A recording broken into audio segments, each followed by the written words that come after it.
and share screen.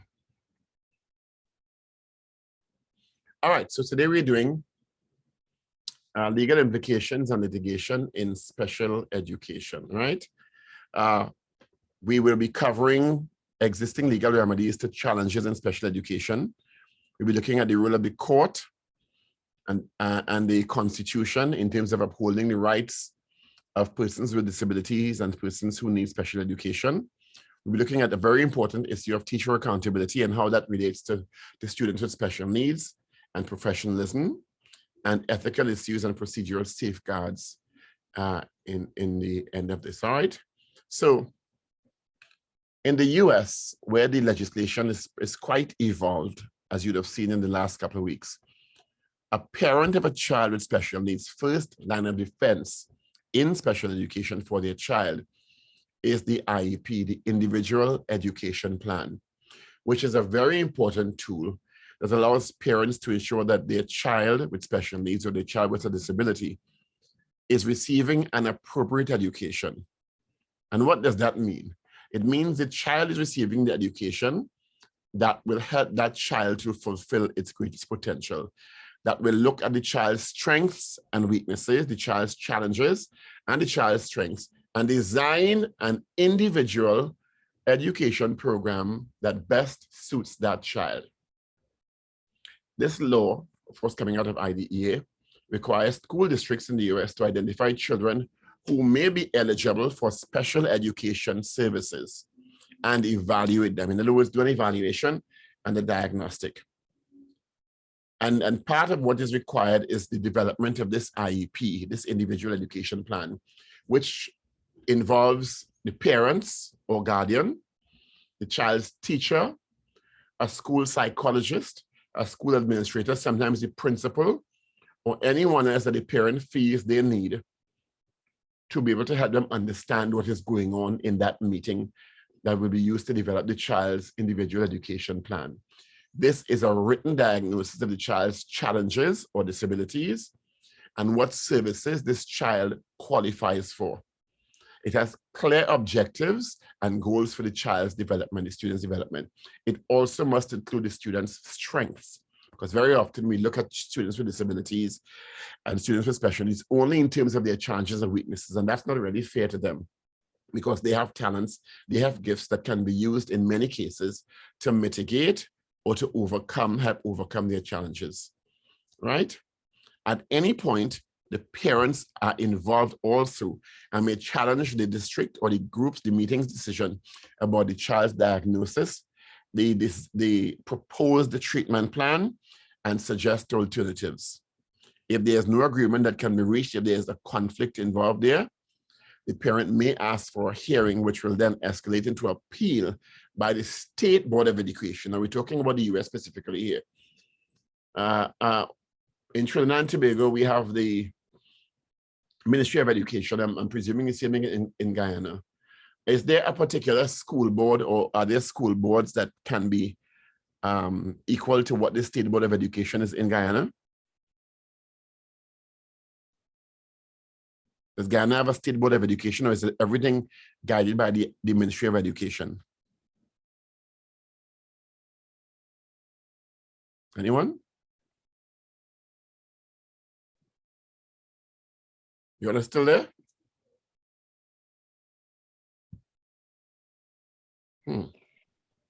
Hi, sir. Everything is guided through the Ministry of Education and under NSERD, which is the center that they have the specialists that would guide us, but especially now they're introducing special needs and so into the classroom. Excellent. Thank you, Marcia. All right, so that's I guess that's the body you go through, or if that doesn't work, you can go to the courts, and the courts will arbitrate and decide what is best for the child, right? So after discussing the various ways that parents and external advocates can fight for the rights of this child, it's important to examine the range of remedies or support services or accommodations that are available to parents and students seeking relief or seeking support for this child in the education process, right? Under IDEA, there are a few remedies available in the US. It involves special education or related services. Related services is a very important term to remember. I think we covered it in our last session. Related services provided to the student because the school may have failed to provide adequate or appropriate education services in the past.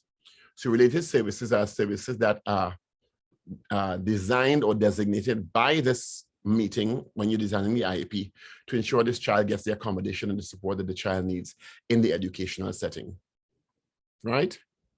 They're measured in, very often, these related services are measured in hours that the school must provide as compensatory or make-up education by making staff available to provide education or related services.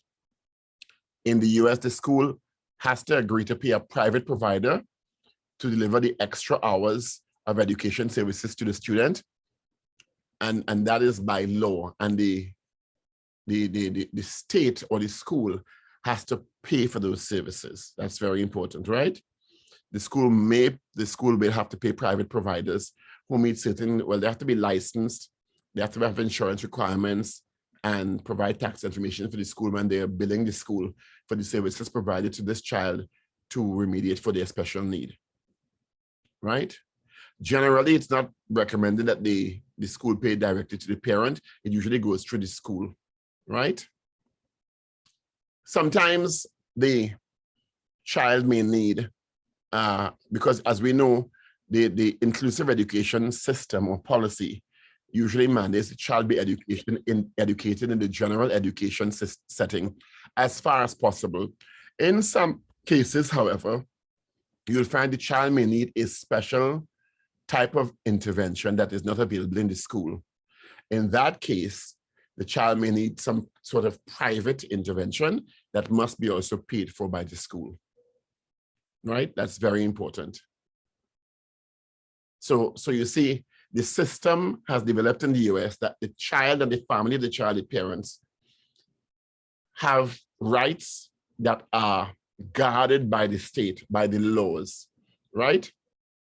And I think we would have gone through one of the various principles and policies of IDEA and IEP in terms of the child and the parents must be able to get a free and appropriate public education. That's called FAPE, free and appropriate public education. So it's at the cost of the state or the school. Very important. So the family is not burdened to provide accommodation and support services for this child with special needs, right? Very often, if the parents and the school in the IEP meeting cannot reach agreement, or the school board cannot mitigate or mediate in a way that everybody is comfortable with the design plan for the IEP for the child in terms of the services, the child-related services and the interventions that are designed and the goals that are set and the objectives that are set for this particular child, it may go to court.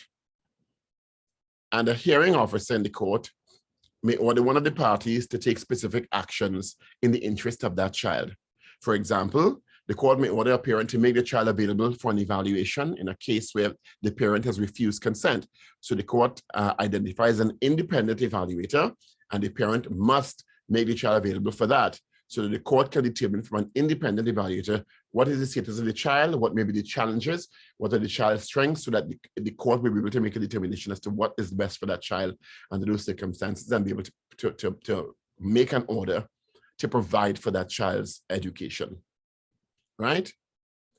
If the hearing officer in the court finds public school has violated IDEA on a widespread scale and has not conformed to the mandates and the policies and the principles of IDEA, the court may order it go beyond the needs of a particular student who filed the due process complaint. The court can order schools to change their special education policy so it can go further than that one child and the breaches for that one child. If the court determines that the school has been flouting the laws in a general sense, the court can mandate that the school change and modify their special education policies, conduct broad-based staff trainings, or even restructure their special education programs, because the court will have determined that this program, this special ed program in this school is deficient and may be affecting more than one child. So the court has wide-ranging powers in the US, depending on the evaluation of the school and what the school is doing, where these children with special needs or children with disabilities are concerned, right? And of course, all attorney fees representing the parent of the child is not paid for by the parent. The parent can recover attorney fees, or generally only a parent can recover attorney fees if the school wins the due process hearing. It's unlikely the parent will ever be required to pay the school's attorney fees, right? So it's always leaning in favor of the parent and the family of the child with special needs, to be fair to them, right? The parents can also seek and obtain through a due process hearing an order that the school district must immediately develop and offer appropriate programs and placement for the students. So it can go even further than the school, and it could go as wide as the school district in terms of the court ordering the school district, because the US is governed by school districts, and the court can order that the school district find an appropriate program at a school close enough to the parent and placement for that student. So again, the student is placed at the center of whatever decisions are made by the court in the child's interest. For example, if the child's present individual education program, IEP, is inappropriate and has been deemed so by the evaluator designated by the court, the parents can obtain not only relief for past violations in the form of compensatory education for their child, but the district will be ordered by the court to offer an appropriate program for their child in the future. So again, the rights of the child are being protected all the way through, from the school to the school district, all the way up. And it is bound by law, because if the court issues an order, there's no way around that. The school has to comply, or the school district has to comply. I'm going to guide you through now a really interesting case in Trinidad and Tobago. And I think we covered advocacy before, and we mentioned that advocacy comes when people have difficulties and society is not providing for people. And so you find that people have been going through challenges and they get fed up with the system and they take it to court. So this is a great case, the case of George Daniel, which happened in 2007 in Trinidad and Tobago. George Daniel won a historic constitutional motion against the justice system, the judicial arm of the state, for violating his constitutional right to liberty. He'd filed a motion in March 8, 2005, which means it took 2 years, which claimed, and this is a disability issue, he was unable to access the Hall of Justice.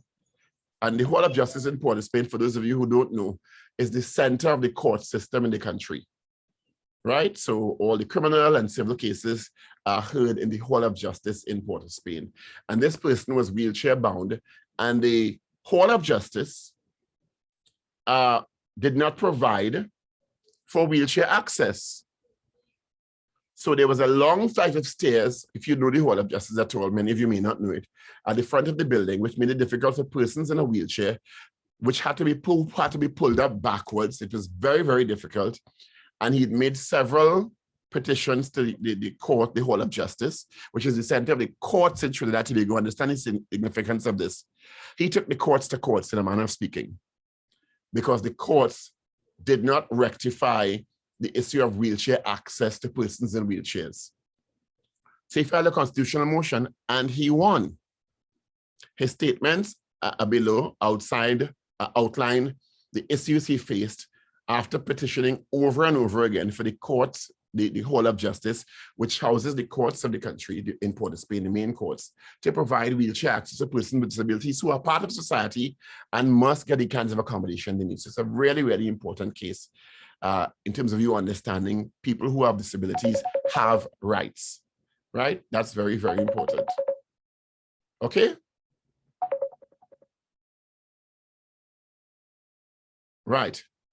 So his case, his letter, one of his letters outlined, I have suffered and am at present suffering from the absence of provision in the building for disabled people. I'm obliged to use a wheelchair, being unable to walk on my own. I have lost both legs. I've had numerous complaints from other members of my organization over the years about the fact that they are denied physical access to the nation's Supreme Court, which is the Hall of Justice. I'm unable to attend court in the same way as people who are not disabled. I have litigation pending, which means he had a case pending and he wanted to be able to attend court. He had to secure assistance, which he cannot afford, to enable him to get to the court building and pass through the security barrier where security checks are done in respect to members of the public going into the court. As a result of what he described as the ill treatment during the protest, he has a pending action in the High Court. So this is a really important case, and then he won the case.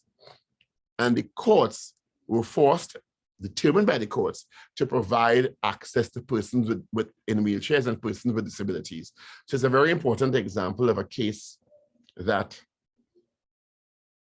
changed the law to provide for persons with disabilities. He actually took the court to court for not providing for persons with disabilities.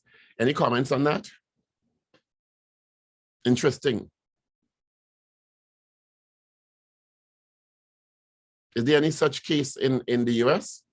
In Guyana, sorry?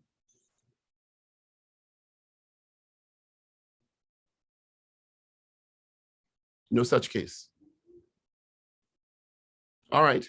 So we move on now to teacher accountability. In the US, there are standards-based accountability, which emerged as part of a school reform agenda during the 1990s. The term accountability was central to efforts in standardizing reform and refers to an individual or a group of individuals taking responsibility for the performance of students on achievement assessments or other types of education outcome. And I really admire this move by the US, because very often in various jurisdictions, there is a tendency to test students. Of course, we all know about assessments and performance testing of students, but no one tests teacher performance. And in some instances, you have entire school districts underperforming.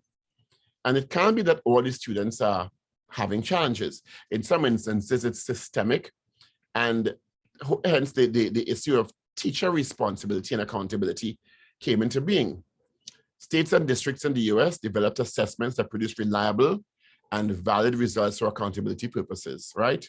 According to the National Center on Educational Outcome, these include assessments of how well schools are supporting students' achievement of high standards, including students with disabilities, and considerations behind such a standard of what teachers and how they would change their behavior in terms of federal and state mandates, focusing on the requirements of standards for greater accountability for student achievement. So student achievement was not only in the hands of students, it was also in the hand of teachers and accountability there.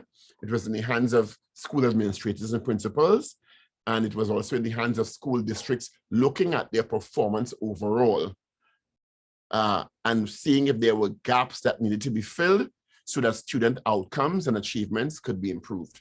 So the accountability was quite diverse in its approach, right? There are two main types of accountability: student accountability and systems accountability, right?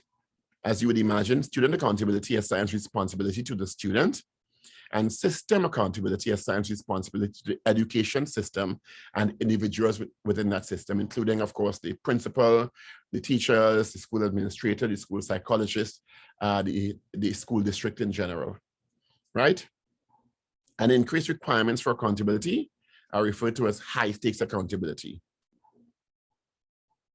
In the Caribbean, techniques such as clinical supervisors and detailed schemes of work are used as the major means of accountability for teachers, right? But in many jurisdictions, we are without, in the Caribbean, mandated special ed teachers for classes, but it's slowly coming into place. We see the Disability Act of 2010 in Guyana, which mandates teacher training. So we are slowly moving toward what is described as best practice in a global context. We are slowly getting there. In Trinidad and Tobago, we have some special needs teachers, but it's not as widespread as it should be. But again, we're evolving and growing, right? Why should students with disabilities be included in system accountability measures? Well, because students are part of the system. They're part of the ecosystem. And students with disabilities spend most of their time in the general education classroom in an inclusive system, and are generally taught by regular classroom teachers. So wherever students receive instructions, all students with disabilities should have access to and make progress in the general education curriculum, of course, with their IEPs that would remediate and provide remedies for and suggestions for their particular challenge, special need or disability, right? And unintended negative consequences can be avoided when all students are included in accountability measures. For example, research has shown that when special ed students are excluded from school accountability measures, the rates of referral for students to special ed increases dramatically. So it's best to involve the students and of course their parents in the process of designing the program that has to work for them. And of course, one would imagine that students with disabilities are also included in student accountability measures, because they are the ones who have the most to win or to lose in these circumstances, right? There are some performance indicators, and this is a good graphic for you to look at, which kind of structurally outlines how success happens and how achievement happens, and the matrix for it. So we have teacher skills, knowledge and responsibility. So the teacher is trained, the teacher has a competent knowledge base, and the teacher understands their responsibilities. There are standards established. The state content and standard-driven teacher portfolio. So the teachers are held to particular standards of delivery and responsibility standards. And then there are achievement, classroom level student achievement gains, where there are standardized tests, standard-based content delivery, and also performance assessments. And then we have school-wide achievement, where there are standardized tests and standard-based content tests for the entire school. So it is so the accountability goes from the teachers to the students in the middle and to the school-wide. And some graphics also indicate statewide accountability protocols, right? So it's a very good graphic identifying how the whole thing is supposed to work in terms of accountability structures, right? So now there are ethical issues and procedural safeguards in place to deal with these kinds of situations and make them more efficient. And the IDEA provides specific procedural protections for parents of children with disabilities, including parents must be informed of any actions related to their child, requesting attendance at meetings concerning the child's placement and IEPs, and providing parents with the right to appeal school decisions. We covered that earlier on, but it basically says parents have the right to consent, and they must have the school must have the authorization, and they have the right to be involved at every stage of this process for their children. That is very important. Parents must be involved at all stages, and they have the right to demand records. They have the right to demand second opinions at the expense of the school or the state, and they are integral in what is best for their child. And sometimes they take the school to court, as we indicated before, because they were not pleased with how the child was doing or the fact that they were being left out of the process. And the school administrators are the ones who end up bearing the brunt of that if the court finds them flouting the law, right? So these are the procedural safeguards as mandated by IDEA. Very important. The school must give the parents notice of proposed actions, right? That's part of this, the parent's right and the child's right. So any evaluation, any change in placement with the child, the parents are entitled to a full explanation of all procedural safeguards under IDEA. And the reason for the action and the description of alternatives so the parent can make an informed decision, right? Children must be evaluated in accordance with IDEA regulations before they can be placed in special ed. Parental consent is absolutely unavoidable and necessary. You cannot perform an evaluation on a child without the parent's consent or involvement. If the parent refuses consent, the school district may appeal for an impartial hearing officer from the court who may order evaluation without parental consent, but that goes at the level of the court. State law may override this provision, depending on the nuances of state law. But again, the parent is put at the center of this process, and only the court can overturn a parent's right to consent. Appropriate evaluation is also critical. Testing and evaluation materials must be selected and administered so as not to be racially or culturally discriminatory. We did diversity before, and the child's cultural diversity, if they're not a native English speaker, or whatever language they speak, they must be accommodated for in that regard. If they're given tests, the test must be culturally sensitive. For example, there must be words in the test that the child understands, because some of the North American norm tests may have words like golden apple that we know as pomme cité, and that will put the child at a disadvantage because of their culture of origin, right? So it must be culturally sensitive testing and evaluation. If the parent disagrees with the evaluation, the parent can demand an independent evaluation, and the school has to pay for that, or the school district has to pay for that. The parent must consent to placement of the child with a disability or special needs or special ed program. If the parental consent cannot be obtained, the school district may appeal, as we said, to an impartial hearing officer. The parent must have input all the way through the creation of the individual education program, the IEP or plan. Some people call it program, some people call it plan. And the parent has the right of appeal to an impartial hearing officer, right? And once placement has begun, it can only be changed by the entire IEP committee, inclusive of the parent's involvement. If the parent do not consent to a proposed change in placement and request a hearing, the child must be left in that location until the hearing process is concluded and the court makes a decision in that case, right? So again, the parent's right to their child's future, input in their child's future is protected, right? The private right to action in federal court, well, that's because the US has a federal system of courts. And of course, the courts may at their discretion award reasonable attorney fees to parents who prevail in the court. So again, it doesn't come out, attorney's fees if the parent take the school district to court, doesn't come out of the parent's pocket, right? This unit is very important in understanding how the system has worked in the US to protect children with disabilities, children with special needs, and their parents. As you see in this unit, the parent's involvement and the rights of the parent to decide on the future, to be involved in the future of the child, is paramount and protected by law. Right, questions? Any questions?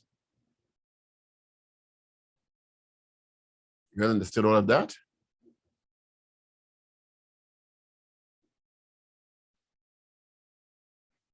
Okay, for those of you who came in late, I can stop the recording now.